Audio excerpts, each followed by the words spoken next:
আজ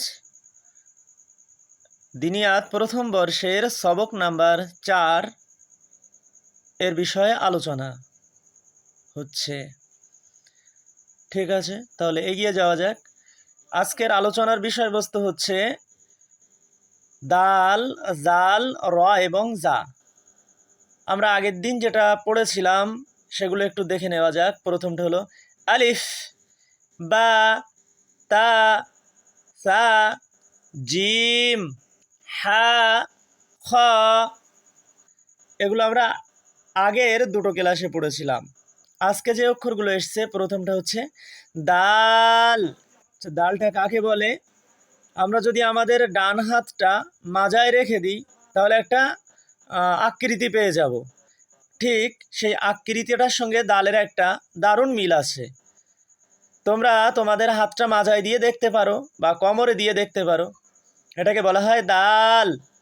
এটা মনে রাখার জন্য আমরা বলবো বাহুর মতো দেখা যায়, যাতে কোনো নোক্তা নেই, সেটাকে দাল বলা হয়। তাহলে এটা হলো দাল। তারপরে যেটা আছে এটার নাম হলো জাল।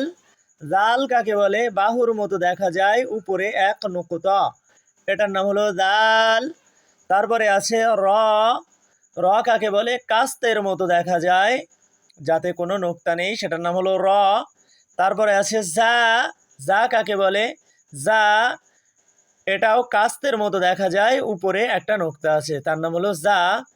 তাহলে আমরা এটা আবার একবার পড়ে নেই। প্রথমে হলো দাল, জাল, র, জা। তারপরে দেখি র, দাল, জা, জাল, জা, র, জাল, র, দাল, জাল, জা, দাল। তারপর বর্গক্ষেত্রের মধ্যে যে অক্ষরগুলো রয়েছে এগুলোতে আলিফ থেকে জা পর্যন্ত সব অক্ষরগুলো উলট পালট করে দেওয়া আছে, যাতে তোমরা আলিফ থেকে জা পর্যন্ত অক্ষরগুলো চিনতে পারো।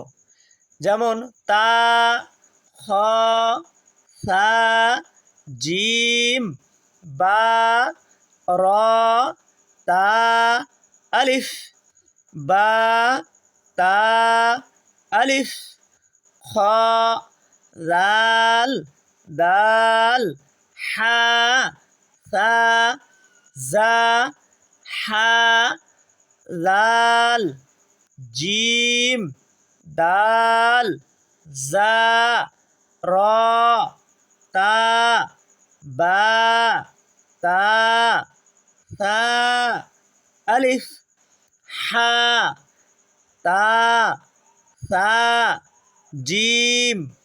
আমরা যদি এই অক্ষরগুলো বারবার পড়ে থাকি তাহলে আমরা অক্ষরগুলো চিনতে পারবো। ঠিক আছে, তাহলে আজ এই পর্যন্ত। আগামী দিন পঞ্চম সবকটা পড়া হবে ইনশাআল্লাহ।